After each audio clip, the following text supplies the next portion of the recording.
Good morning, everybody. Welcome to your Rangers Review morning briefing. It is Monday, the 16th of February. I'm Derek Clark, and I am flanked by the two J's, Joshua Barry and Jonny McFarlane. A little bit of a different setup this morning, folks. But first of all, Joshua, how goes it after watching yesterday's action at Ibrox? Yeah, good. And it was a enjoyable rewatch, Derek. My voice is kind of still here, so hopefully after sitting next to Jonny for 30 minutes, it's all right. I'm fine though. How are you? Are you well? All good, thank you. Yep, all the better for Rangers winning yesterday. Jonny McFarlane also joins us, as you can see. How goes it, Jonny? Good, Derek. A very, very good win yesterday. A dramatic day in the title race, and my pre-match fears were unfounded, as I'm sure we'll get into. Very good performance, I think, overall. Plenty to discuss. Yeah, absolutely. Before we do discuss the game and the weekend's events also elsewhere and what it means for the title, a quick word for our podcast sponsors, Willows Fencing, the Glasgow-based fencing company you can trust and proud partners of the Rangers Review. If you're looking for a new fence, folks, and these are the guys to call. No job is too big or too small. They offer free consultations and 10% off with the code Rangers Review over on their website, which is willows-fencing.com, and the all-important details are in the description below this video. Right, well, first of all, Joshua, you were on with Chris for your post-match last night. Yeah, you said in your opening gambit you felt sorry for anyone who missed the game, missed watching that. Well, I missed it yesterday because I was at a Beethoven symphony, no less, that was booked months before. And Sky, thank you to Sky for changing the game for TV. Unfortunately, I missed the game live. So I went in on a downer, I've got to say, because, well, first of all, I came in from the gym, checked my phone. I wonder how the Celtic Kilmarnock game's going. Kilmarnock were 2-0 up. So I hopped into my shower with gusto, thinking, I'm looking forward to heading to this. If Rangers can do the biz, and it could turn out to be a pivotal weekend. I checked my phone before going in, and Celtic have scored in the 97th minute. So you can imagine how I was feeling going in there. And then there was a break around about that halfway mark. Checked my phone, and Hearts are running 2-1. So whilst I'm watching folk playing violins and all sorts, I just keep thinking that Rangers have blew the title this weekend. So you can imagine my delight when coming out and I see that Chermiti has scored a hat-trick. So I've later caught up with the game, and it looked like an absolutely sensational atmosphere at Ibrox yesterday. So yeah, I'm jealous of everyone that went along, including yourself and Chris, of course. But the way Rangers won that game, and the fact they probably went behind as well twice, Joshua, tells me that, yeah, in terms of title credentials, it's all there for Rangers. I know Daniel Rohl, and we'll play a clip of him shortly about what he felt the atmosphere was like. But he did reference the fact that you can't question this team's mentality. You can maybe question it at the end of the season, but that yesterday showed that this team has the minerals to go the distance. Your thoughts on what unfolded? Hopefully the studio mics are working. I think Blair's giving me a thumbs up. So if we have some teething issues, bear with us, everyone. There's a lot to unpack from that, Derek. Mainly, I want to talk about you going to see classical music, but there's class to be fought. The kids' film with the St Bernard dogs. Yeah. No, I didn't think you actually meant a classical concert. Yeah. Derek, what's happened to you, pal? I see that, Derek. I think I like that. I'm a big fan of Ludwig van, just not when it clashes with Rangers games. But yeah, it was fantastic. We did bring myself, and my wife, I think, brought down the average age by about 30 years, right enough. I think we were the youngest pair in that Bridgewater Hall in Manchester. But it was good. All the better now that I've looked back on it and Rangers have won the game. So there you go. Crack on. Yeah, well, sorry, you never fail to surprise me. I think it was what Danny Rohl said post-match is true, that it's difficult to go behind at Ibrox when the crowd is like that. And the benefit is the crowd's so invested, and it was the loudest I've heard Ibrox in a league game in ages. And I'm including Old Firm games in that. It was so loud, it was so bought in. There's a great video that Blair had of the stands at, I think it was a Copeland stand after Chermiti's fourth goal, Derek. And yeah, just fantastic scenes that that were a little bit more angsty in that first half. If Wednesday night the criticism was that Rohl didn't do what he's done so far, which is manage the game really well, which is get his team right. Although, as we've spoke after, there's obviously some fitness issues that he's had to contend with. But also, I think the feeling was he didn't go for it. And as Blair and I spoke about in the Saturday show, Derek, I think there is context to that. I think Motherwell are very, very good. You need to respect them as well. Yesterday he went 4-4-2, and it was a fluid system. We've got a piece on the website that's coming that's going to dive into a little bit more. But the sheer number of bodies that Rangers got in the Hearts box, I thought, is what really decided the game. And McInnes kind of blinked first, didn't he? Because he changed shape at halftime, whereas Rangers kept attacking with the same intensity. Thought they had big performance. I thought Rommens was excellent, and a shame that he didn't get man of the match. But Yusuf Chermiti obviously deserved it. Thought Ryan Nadiri was really good too. Mikey Moore, and Rangers rose to the occasion. And so often, I think the scar tissue that leads to the response after the Motherwell game is that Rangers have not risen to occasions all that often, have they? But they did. It was the type of day that I think everyone, and certainly Danny Rohl, was hoping for. But yeah, we spoke after the Queen's Park game and the Kilmarnock game, Derek, about, look, Rangers, well, not you because you're on holiday, but I'm sure you were listening in. But Rangers, the way that they were attacking the box, the physicality that they have now, only Moore and Raskin are under 6 foot in that team yesterday. And Raskin, we know from set pieces, is not a player who struggles physically. But the way they loaded, attacked the box for all 3 of those first goals, I thought epitomised the way that Danny Rohl wants to play at the moment. And certainly in the press conference after, that was it. That was what he said. So if he's got Rangers back into the title race with, clean sheets and a bit of pragmatism, there was always that feeling of, yeah, but to win a title, you need to make it about you as well. You need to take the game to opponents, especially at home. We've not seen Rangers do that much so far, but with all 4 January signings in the team yesterday, I thought they definitely did that. Yeah, and Yusuf Chermiti will take the acclaim with a hat-trick. He took home the match ball. Incidentally, his press conference embargo that will be released at 12 noon, folks. You don't want to miss that. But Jonny, myself and your good self maybe eating a wee bit of humble pie this morning, but I'm sure there'd be many Rangers fans when he's seen Yusuf Chermiti in that starting lineup on Sunday thinking, really? But fair play to Danny Rohl. It paid dividends in the end. 3 really well taken goals from him. Yeah, look, there's no doubt about it. Yusuf Chermiti was terrific in the game. Absolutely terrific, powerful, got stuck in. Listen, he always works hard, and that's never been a criticism that we've aimed at Yusuf Chermiti. We've been looking at his outputs, and, even with the hat-trick, 7 goals in this season, it still isn't enough, and Chermiti needs to continue the level of form he showed against Hearts. But I think what we did see is the potential, the ceiling, the physicality and the strength, and even to some extent, I think the hold-up play that we've talked about before, in a really precise way. I thought he linked play really, really well for Rangers on the night. And listen, if Yusuf Chermiti is going to be successful, he's going to have to raise his levels of consistency. It's not just doing it in certain games. That is not going to lead you to the kind of the promised land at Rangers, where you're the number 1 guy and you're the main man and you're the fans' hero.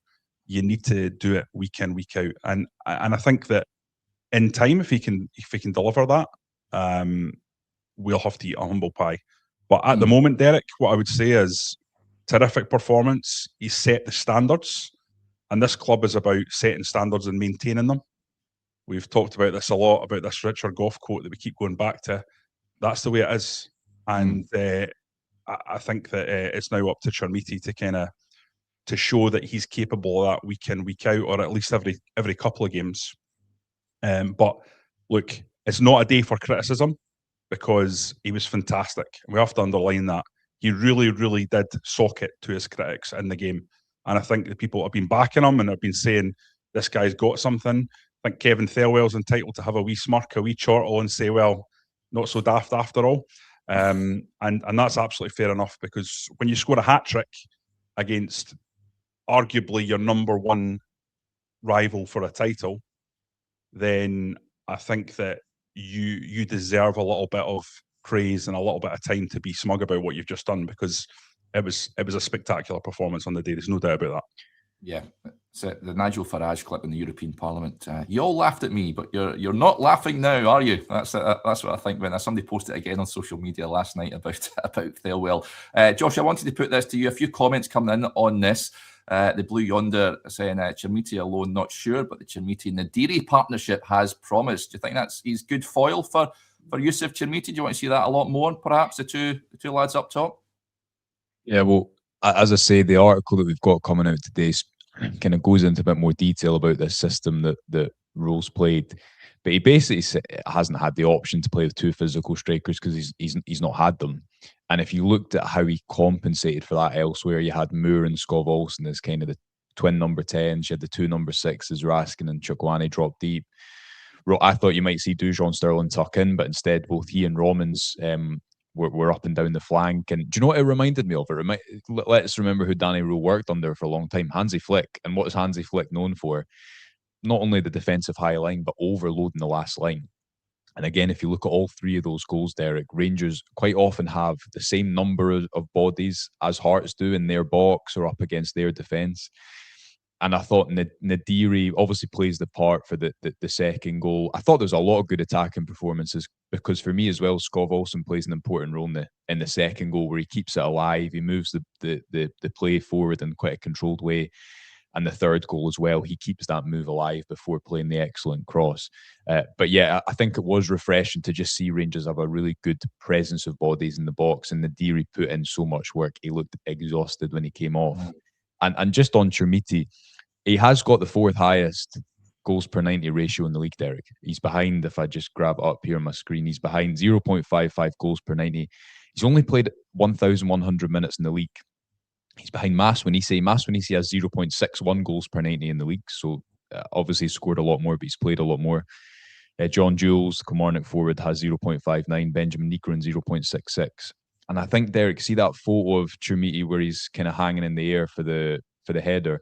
Yeah. That for me is why when we talk about a player's ceiling, that is why there is this interest, investment, conversation around Chermiti.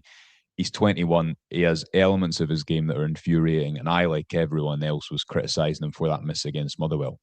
The difference is, I think you can coach and teach, or I think the best managers would back themselves to coach and teach composure over a period of time.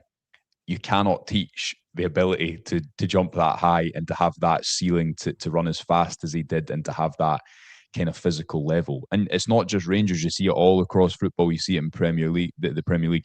There is a tax on that level of physicality. So we've spoken about him to death. I agree with Jonny that he still needs to score more. However, I think when you look at stepping up in big games, when you look at 0.55 goals per 90, it's not all that bad. And the kind of fundamentals he has to his game, you can't really coach that. You need to coach him to become a better player. You need to coach him to show more composure.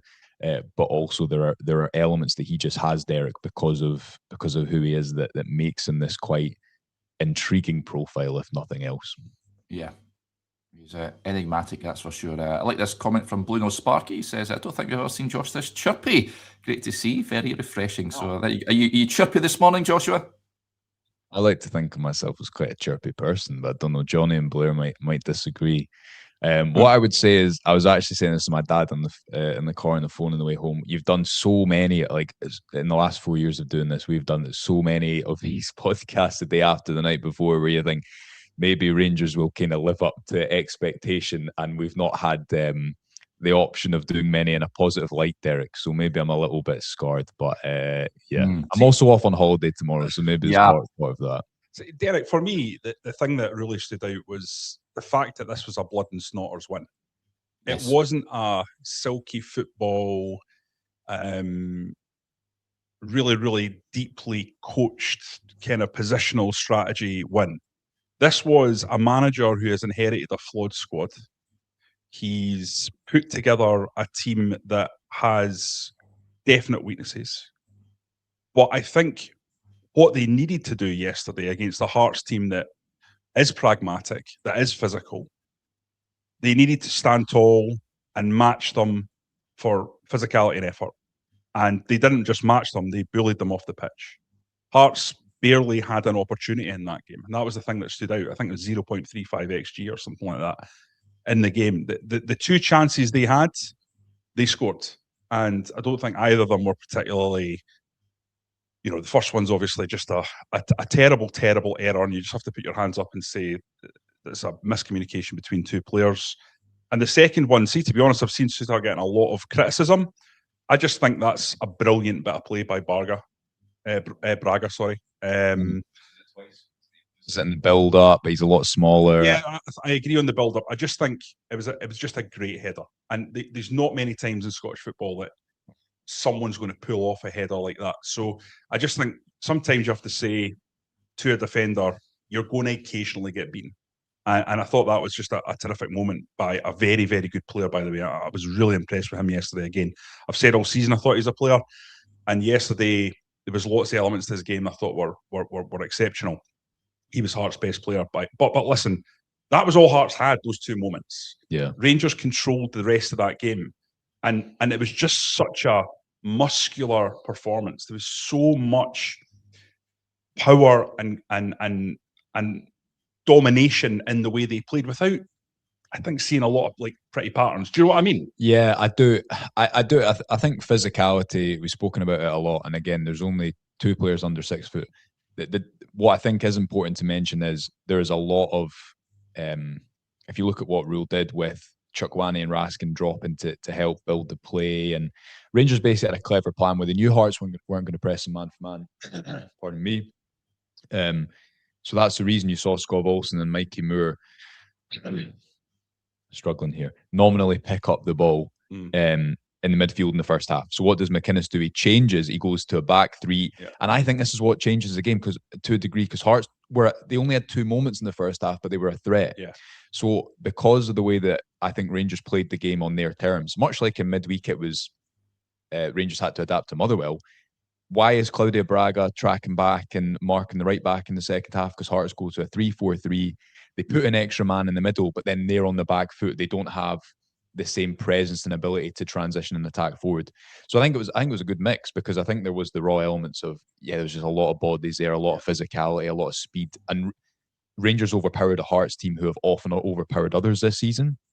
But I also thought it was a really good example of Danny Rohl managing the game well and getting his tactics spot on, because then McInnes had to adapt to it, and that weakened Hearts. I do agree, and I'm not trying to simplify it and say, look, this was just it was just a percentages game. I don't think that. I actually look at that.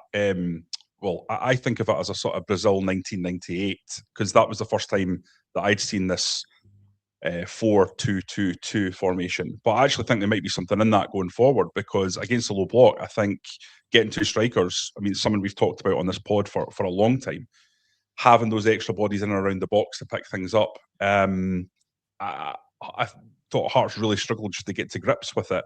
And while I thought Sterling was actually really good in the game, and I don't think I've seen him in a long time be such an attacking threat, or certainly push forward to that extent.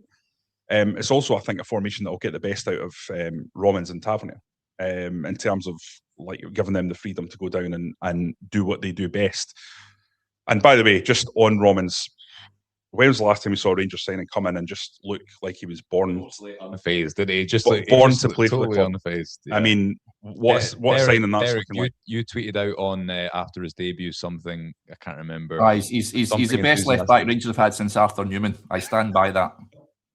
Yeah. What do you think? I'm sorry, we're taking over here in the studio. What do you think of Rommens? Absolutely superb. Really good work rate. Like Jonny says, it looks like he's made for Rangers. Could be a very shrewd addition.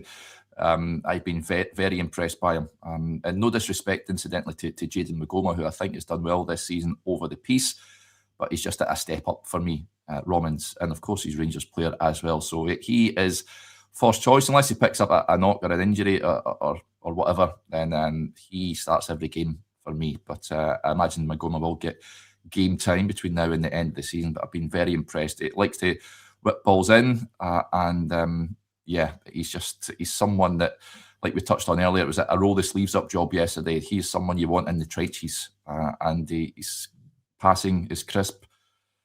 So I've been very happy with him so far. But high praise indeed. Newman was a top left back, isn't it? So yeah, no pressure. His play for the first goal, Rangers equaliser, when he does the 1-2, he gets the byline. It's a terrific cross, and it's actually the 1-2. The layoff back to him is not ideal. It's slightly ahead of him, and he has to really stretch to get to it.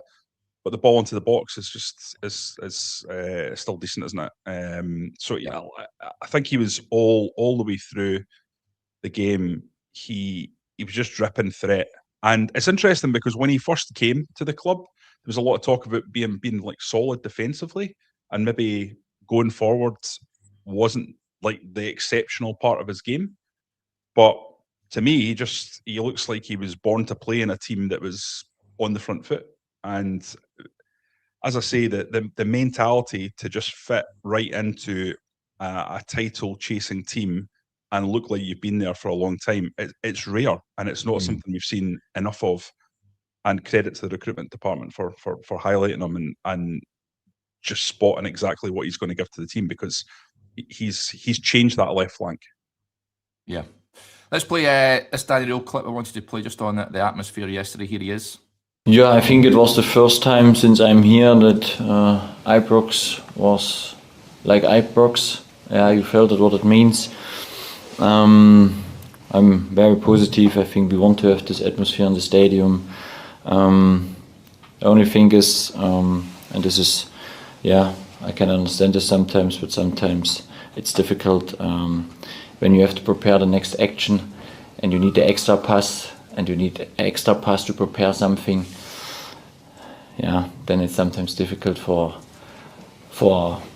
my players, I would say, because we have to make decisions, and especially when you play against a deep block and they wait for transition moments, and yeah, sometimes you need the extra pass. But let's speak not about this. Let's speak about how the atmosphere was after the game.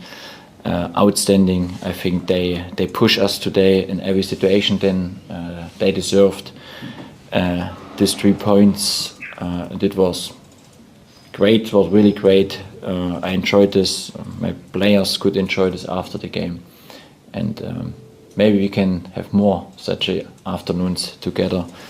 I spoke about we, and it means we, and do this again. There you go. Danny Rohl talking about the fans. We need to sort the screen there. There we go. That's better. So yeah, I love that. And I've got to say, Laura with the point here as well, Jonny, she says, OMG, when Rohl was running up after the 4th goal, first time seeing some proper excitement, loved it. It reminded me of, remember the Old Firm game back 96, was it, when Rangers beat Celtic 3-1, the Eric Bo Anderson game, and Walter was running up the touchline. I know that Joshua referenced Mourinho-esque. It was similar to that as well when there's a Porto team beat Man United. But got to say, I loved that yesterday from him. What do you make of it? Well, listen, I think we've been pretty steadfast, all of us. Well, some of us have been critical, obviously, of individual players. I don't think there's been a lot of criticism for the manager. We felt that there was poor selection for the Motherwell game. Stand by that. I don't think he picked the right team. But there's no doubt that this is an incredibly talented young manager that Rangers have at their disposal. He's done something that I don't think anyone thought was possible, which is not just drag this Rangers team back into a title race, but put them in a position where you'd have to say they're in really, really good shape to actually go on and take it from here. Now, for me, and I think this is important, I think this title was going to be decided by the January window. I always felt that whoever of the 3 teams went out and got those players in that were going to make the difference would be able to do it. And I think I have to say, I would look at yesterday's game and feel pretty confident Rangers have finally gone out in a window and secured players that have very, very quickly come in and seized the metal. Chukwueze, I thought yesterday was really good again. I've used the same word that I've used many times already on the pod: muscularity, physicality, but also no little class. I thought he used the ball a lot better than Raskin did. I actually thought Raskin had a poor game. And that was one element of the tactical setup that I didn't think worked. And maybe Josh can kind of talk about this a little bit more. But I felt like Raskin dropping deep to take the balls off the toes of the central defenders. And then I felt his passing wasn't as crisp or accurate as it could have been, especially when he was playing kind of the diags to the fullbacks. I felt quite often they just weren't on point.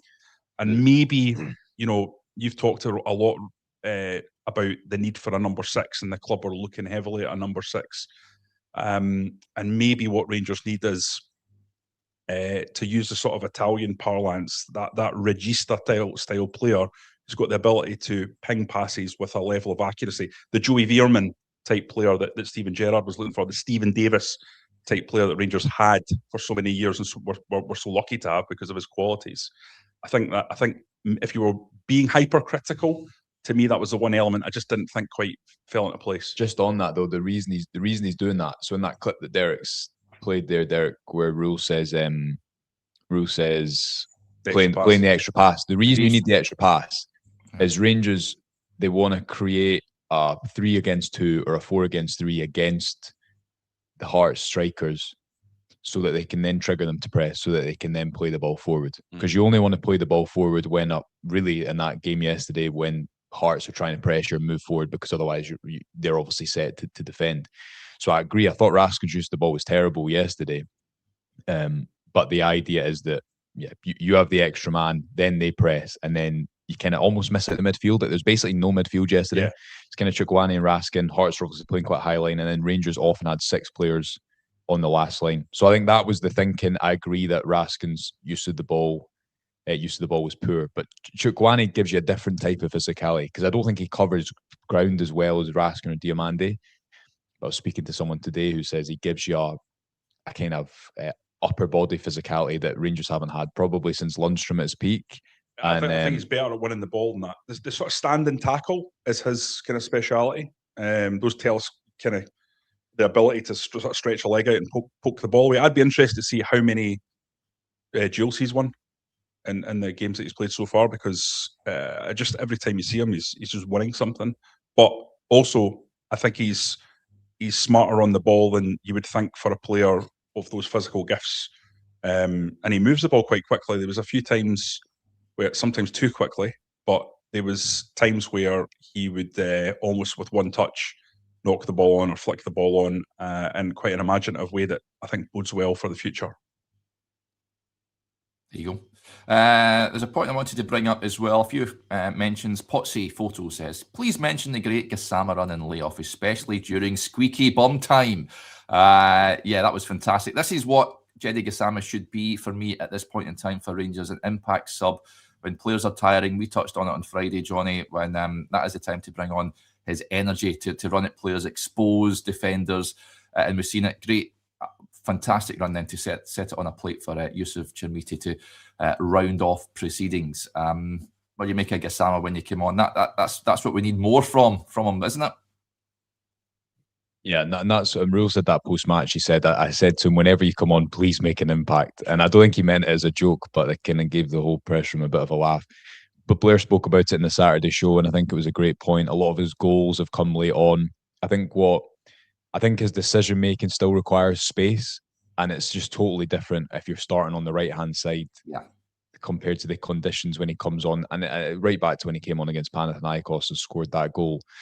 That's where he can be so effective. And that, again, was a good example, I think, of Rohl managing the game well, which is why the Motherwell game stood out differently. I think that Nadiri wasn't fit to start against Motherwell. Rommens has come back off an injury, remember. There was a limit to what Rohl could do against Motherwell. I don't think he got his team right, but I don't think there was 5 or 6 or 7 options that he got wrong. I think Motherwell were also just really good. And since October, they've been almost absolutely faultless. It was at their ground. The difference yesterday, Derek, was I thought that, especially compared to the start of the season, this was a style of play. And Derek McInnes actually said this in his press conference. Rangers built at a speed because they could hit their strikers quickly that took the anxiety out of the ground a bit, apart from early on where that Manny Fernandez debacle happened. So there's been this... I think both of them, Yeah. but I think Fernandez. I think Fernandez is trying to play a bit of a blind pass.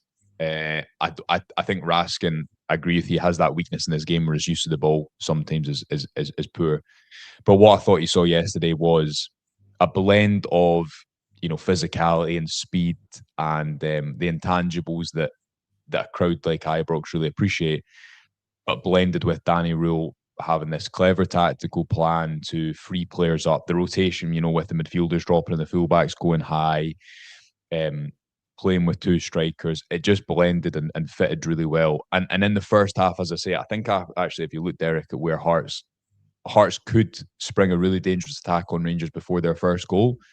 But after they scored their second goal, they basically had nothing in the final third. And because McInnes had to change, I think, because of how dominant or how threatening Rangers' direct play was, that gave Rangers up kind of a lot of control in the second half. And they should have added a fourth really before they did. You think of Antman's shot or Chukwueze's shot from the edge of the box, Mikey Moore in the box, a couple of other moments too. So I felt the Gassama moment really killed it, but there was a chance that Rangers would have been worth a fourth goal before that. Yeah, I heard someone say that yesterday was sort of the day that they felt maybe Hearts started to ebb away in this title race. I actually don't agree with that, but I kind of understand the general point, which was I thought they were I was surprised at how powder puff they were after Rangers went 3-2.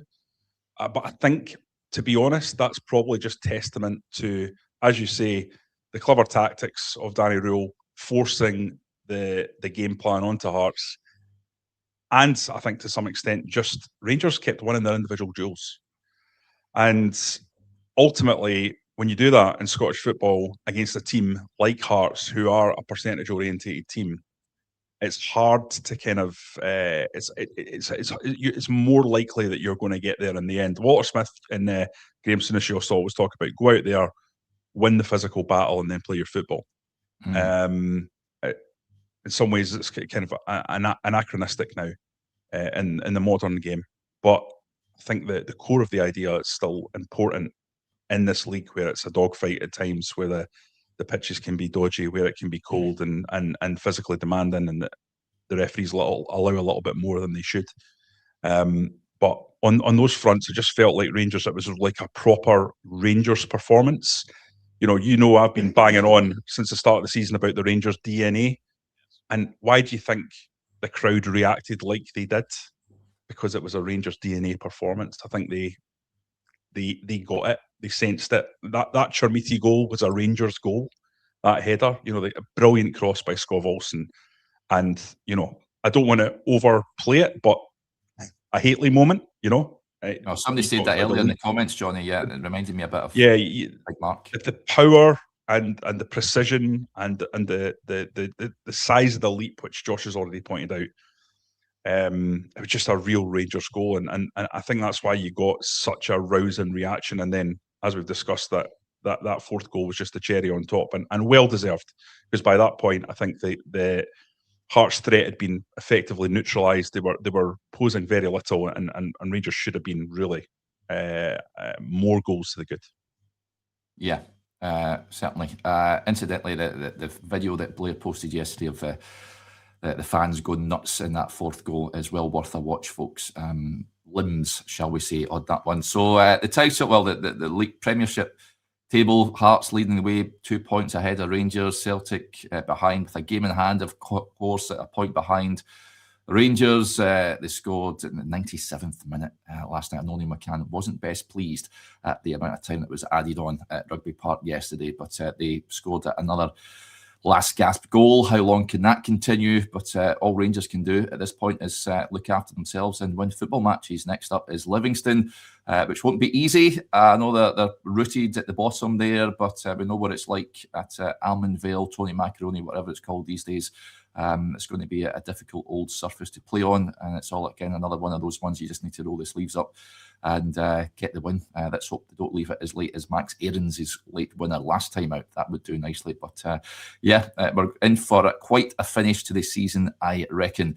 Just a heads up, folks, I will be joined by Adam's going to join us as a guest presenter on that will record our Q&A show for our extra members this afternoon, around about 12 noon.